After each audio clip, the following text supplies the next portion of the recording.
They always said I was a reflection of my father, and for a long time, I clung to that like someone holding a cracked mirror, trying not to get cut. My name was spoken with pride by the faithful, the neighbors, those who came to our church seeking solace and ended up pointing to me as an example of faith. "The pastor's daughter," they said with a smile, as if that was enough to sum me up. As if I had been shaped solely by the light of Psalms and not by the shadows that lingered in the corridors of the temple. What no one saw, what no one wanted to see, was that there was too much silence in my father's eyes and too much silence in mine. I grew up learning that certain pains shouldn't be spoken aloud, that there was more value in staying quiet than in confronting. At 7 years old, I heard something behind a door that changed everything, and since then, I've been piling unspoken words at the back of my throat. Over time, silence became a habit, and the habit a comfortable prison. And yet, there were nights when I dreamed of screaming, when my bones seemed to echo the truths my mouth didn't dare utter. But every time I almost spoke, I remembered the promise, the secret I swore to keep without fully understanding what I was protecting. So, when that stranger appeared, with marked eyes and a restless soul, I knew even before a single word was spoken that he too carried silences, that there were things inside him that weighed as heavily as mine. And as much as I tried to look away, something in me already recognized him. Because silence knows how to recognize itself in another. And what began with a quick exchange of glances became the most dangerous crack in the facade I'd spent years building. I didn't mean to get close to him. I swear I didn't. In a town like ours, where everything echoes, from footsteps on the sidewalk to whispers in the bakeries, any deviation from the expected becomes cause for collective prayer or gossip disguised as concern. And he, with that walk of someone carrying the world on his shoulders, with that expression that mixed guilt and exhaustion, was exactly the kind of presence that sparked both. They called him a stranger, with that tone people use when they want to sound neutral, but have already decided to condemn. They said he was just passing through, that he had come to start over, as if anyone could truly do that without leaving ghosts behind. But I couldn't see him the way others did. Maybe because, even without knowing his name, I sensed he too lived among invisible ruins. Our encounters began by chance, or so I told myself, at the market, on the church street, by the river where I used to sit pretending to read while really trying to hear what my soul wanted to say. He always seemed to be fleeing from something, but never from me. And maybe that's why, little by little, our presences began to accept each other. There were no words, no promises, no touch. But there was a kind of truce in the air when we were near, a silence that instead of weighing heavy, brought relief.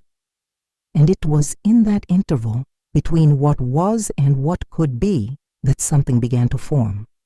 A mutual understanding, a discreet care. As if our wounds bowed to one another in respect.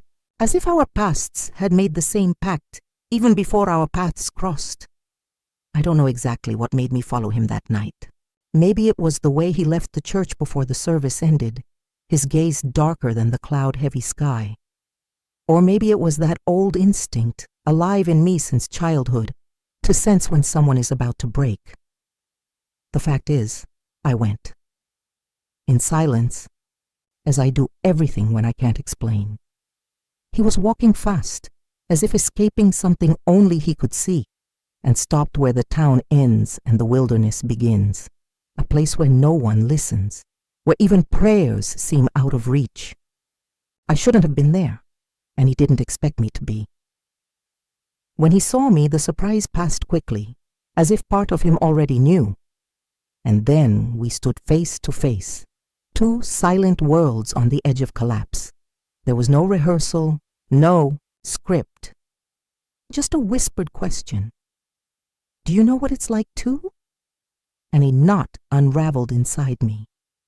That's when I shared what I'd never told anyone, The words came out haltingly, mixed with fear and relief, like dammed water finally, finding a way out, and he listened. He listened like someone who also understands the weight of the unspoken. Then with his eyes fixed on mine, he spoke for the first time about what he carried. Things that would destroy any image, things that justified his silences.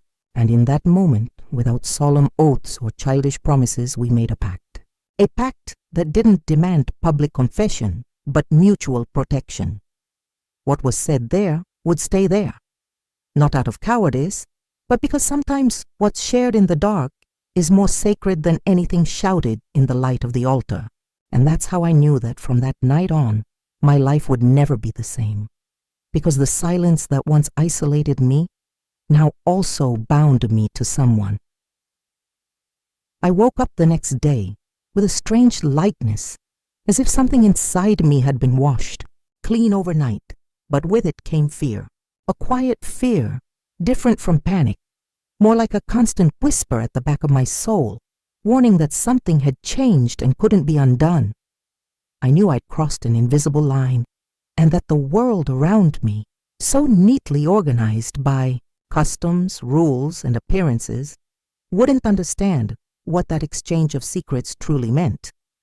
They would never accept that two people could draw close through pain, through survival. The community I grew up in handles sins confessed at the pulpit well, but not deep truths spoken in the shadows between two wounded hearts. And that's where the real challenge began. Because even if no one knew what we'd shared that night, something in my gaze had changed. My smile took longer to appear. My eyes sought him even when I tried to avoid it. And that didn't go unnoticed. The older church sisters, the ones who'd praised my poise for years, began watching me with that concern disguised as prayer. My father, with his silent sensitivity, started looking at me with questions he didn't have the courage to ask. And he, the man of the pact, looked at me like someone who understands the cost of silence, but also like someone who, for the first time, feels they're not alone. Our encounters became more frequent, though never planned. It was as if something greater than us decided where our steps would cross. Sometimes at the market, when our hands reached for the same apple. Other times by the river when neither of us spoke, but the whole world seemed suspended between one glance and the next. It wasn't romance we had, at least not the kind described in books. It was something raw, more real. It was the feeling of finally being able to breathe near someone without needing to pretend strength or purity. And even without declarations or touch, something in me knew I was starting to love that man. A love that grew where no one planted. A love that didn't need to be announced, just protected. The trouble began slowly, like the breeze that precedes a storm, imperceptible from a distance, but impossible to ignore for those who already know the smell of chaos. It took just one afternoon when he showed up at church, sitting discreetly in the back, for the eyes to start turning toward me. The once warm smiles became rehearsed, and the greetings lukewarm. A choir sister, who always called me the dear pastor's girl, commented loudly enough for me to hear, "Some things good upbringing can't explain." And that's when I realized it didn't matter what he and I knew about each other. The world around us was ready to judge what it didn't understand. He tried to pull away after that. He avoided the places where we used to cross paths, changed direction when he saw me from afar. But there was one thing he didn't know about me. I'd learned to survive being invisible, but I was never weak. And when someone finds, after so many years, a place where their soul can rest without a mask, they don't just abandon it. One afternoon, I caught up to him before he could slip away again. I found him on the other side of the old cornfield, where the silence was even denser. He tried to lie, said it was better this way, and that he'd hurt me, that my father would suffer. But his voice faltered in the pauses, as if even the words doubted their own courage. So I spoke, with firmness, for the first time without hesitation. I said what hurt me wasn't him, but the world that taught me to swallow pain with prayer. That what hurt was living surrounded by people who preached love, but hated what they couldn't control. In that moment, something gave way between us. It wasn't a kiss. It wasn't a touch. It was a confession, raw, gut-wrenching, about what he'd done in the past. Not as an excuse, but as a release. And it was as ugly as it was beautiful. Because as I heard it all, as I saw the weight he carried, my soul recognized something ancient there, the same darkness that made me grow up in silence. And just as I'd shared my truth on the night of the pact, he now returned the trust, even if it cost everything. From then on, it was no longer just a secret between us. It was a choice. Either we protected each other, or we let the world tear us apart. The weeks that followed were like walking on glass. Any sudden move could cut us. Things between him and me were more intense, more real than ever, but also more dangerous. The pact that was once a refuge now felt like a tightrope stretched between two cliffs. One slip, and everything would collapse. And then it happened. Not a revelation, not a betrayal, something subtler, and, for that very reason, more devastating. My father called me to talk in his study, with that soft voice he used when he wanted to seem calm, but was about to confront something serious. There was a tremor in his fingers as he leafed through the Bible, as if searching for a passage to justify what he knew or suspected. He didn't accuse me, he didn't ask, but he said, with that sad wisdom of someone who's seen too much pain up close, that sometimes protecting someone is the same as allowing evil to continue. At the time, I didn't understand if he was talking about me, the man I loved in silence, or himself.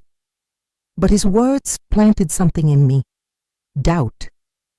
And doubt, when it finds space in the heart, spreads like roots in wet soil. I started wondering if our silence was really saving anyone, or just delaying an inevitable fall.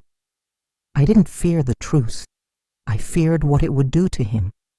I feared what it would do to me.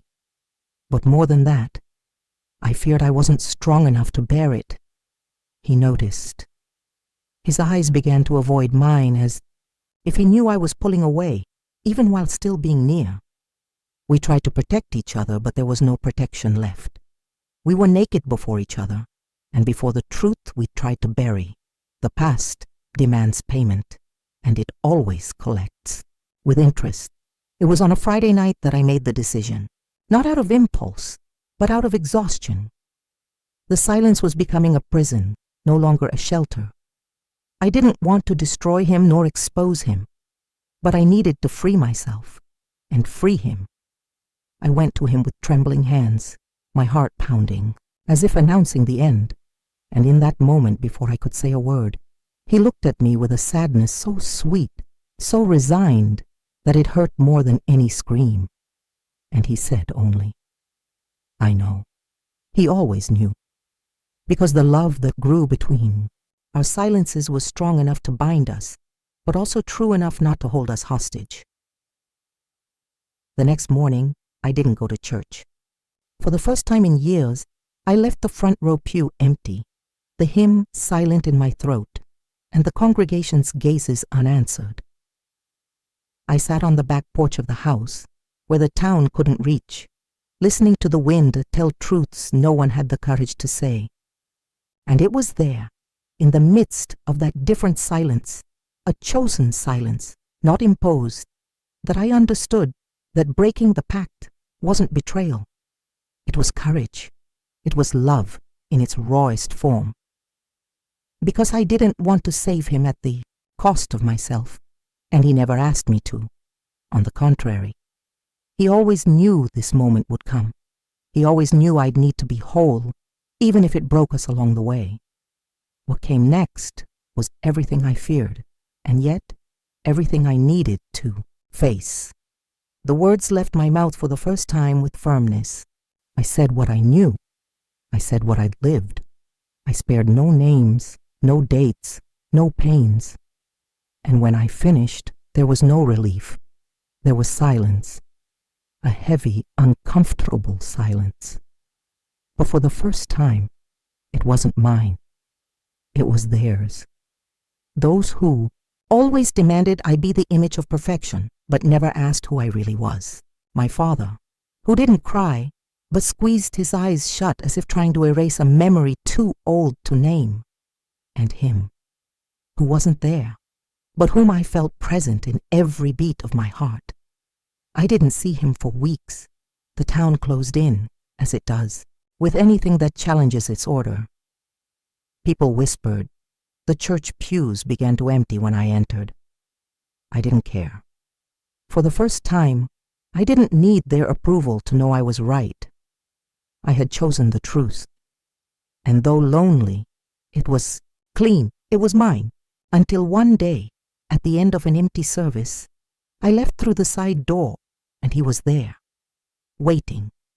His eyes marked, his body thinner, but with the same gaze as always. The one that saw everything in me without needing a word. He didn't say anything at first.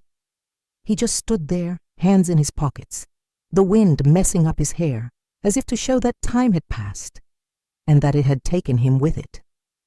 I didn't speak either, because sometimes, between two people who know each other's souls, silence becomes a language again, but not that old silence, heavy with secrets and fear. It was different. It was a silence of presence, of someone who stays, even after everything, of someone who returns not to reclaim what was lost, but to rebuild what remained. I walked toward him slowly, feeling each step as a choice.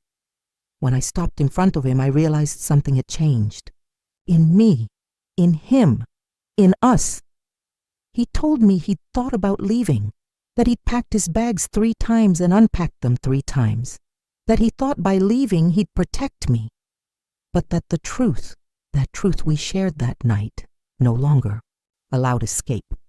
He said he loved me, not with those rehearsed pretty words that sound nice, but with a trembling, honest, wounded voice. He said the love he felt for me wasn't the kind that begs to stay, but the kind that waits for the other person to choose, that he'd choose me every day. But he needed to know if I'd still choose him too, and there in that moment between everything we'd lost and everything we were forced to face, I understood that yes, that my love for him had been born in silence, but now it needed space to breathe, that what bound us was stronger than what they tried to use to tear us apart. It wasn't forgiveness I offered him. It was freedom. And it wasn't a guarantee. He gave me. It was truth. And with that, we both, finally, began to stop being hostages of what happened and started being authors of what would come next. Time didn't go back to how it was before. And maybe that was the greatest blessing, because after a story like ours, you don't return to the starting point, and you shouldn't. We both carried scars that would never fade, deep marks from a past that tried to shape us through fear, silence, and judgment. But now, for the first time, those marks didn't define us. They were just part of who we were, not the whole. We decided to start over without fanfare, without grand promises, without needing to prove anything to anyone. I stayed in the town, so did he. And little by little we rebuilt our lives, not in hiding, but not exposed either, just present. He found work in his simple, discreet place, far from gossip, and I, for the first time, began to write. Words that once suffocated me now found paper. Pains turned into sentences, silences, paragraphs. The secret that once imprisoned us became the starting point for something new. My father, he didn't hug me, not on that first day, but he started, leaving a note on my bedroom door before services, sometimes with a verse, other times just, "I'm praying for you," And that was more than any sermon. It was the beginning of an understanding, imperfect but sincere. He never asked for details, and I never felt I needed to explain, because there was something greater between us now, the recognition that my voice at last existed, and as for him, he became my home. Not because he completed me, but because he walked beside me even when I didn't know where to step. The pact of silence that bound us in the beginning was just the seed. What bloomed afterward was made of choices, of truths spoken with courage, of love that doesn't shout but remains. If you ask me today who Nariah Claiborne is, I'll say, she was the pastor's daughter, but before that, she was a scared girl, and later, a woman with a voice, and now someone who loves with all her soul, without needing to stay silent. Years have passed. The town remains small, the same voices echo through the same corridors, and the church pews still hold the same whispers. But I've changed, and so has he. We built a life without haste, made of quiet coffees at dusk, long walks down streets that once saw us broken, and now see us whole. Sometimes someone still looks at us with suspicion, with that old judgment in their eyes, but it no longer hurts, because today I know who I am, and I know no one has the right to define the value of a story they never lived. Our love isn't perfect, but it's true, and that's enough. The silence that once bound us today is just a pause between one laugh and the next,